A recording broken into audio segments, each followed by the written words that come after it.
לכולם, היום אנחנו נכין את הצמיד זנב דג, ככה נראה. אני צריך דמויות צהובות, אדומות, כתומות ושחורות. לקחתי 4 גבעים שאני רוצה אותם. ואני אוסיף גם כחול, כזה. אני אתחיל בצבע הכחול שלי, שזה זה, ואני עושה אותו על משולש אחד, ושם אותו פה.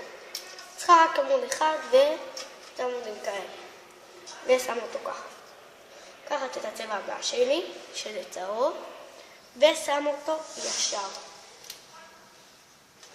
לקחת עוד דמויה, צבע אחר, ושם אותה גם ישר, אני לא עושה עוד איקס. ומעלה את הצהוב האדום, ולקחת את הכחול.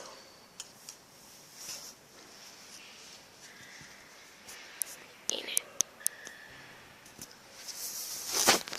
ומעלה גם בצד שלי, שגם נעזר בידיים.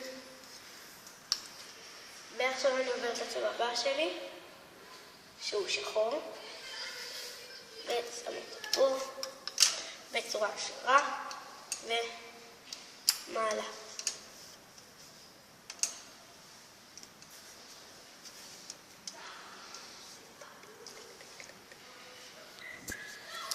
ולוקח את הצבע הבא שלי,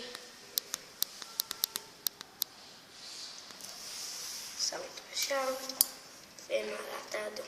אני אראה דוגמה אחת ואחרי זה תמשיכו.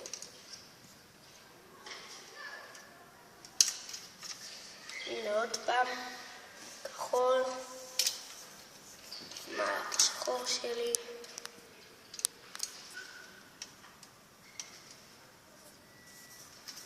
ככה צהוב, אפשר גם לא באותו סדר.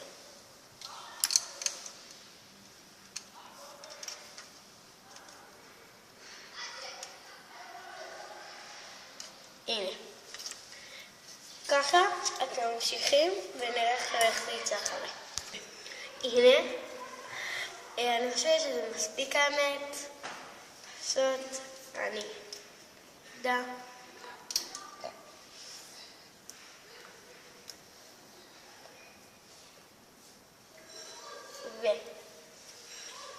ולוקחת את הקליפ שלי.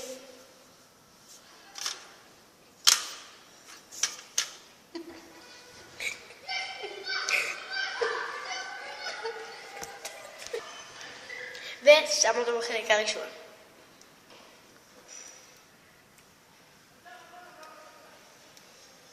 לוקחת את הצד השני, זה הקדמן, ושם אותו פה. זה מה שהייתה לנו. להתראות. נתראה בסוף במדריך הבא.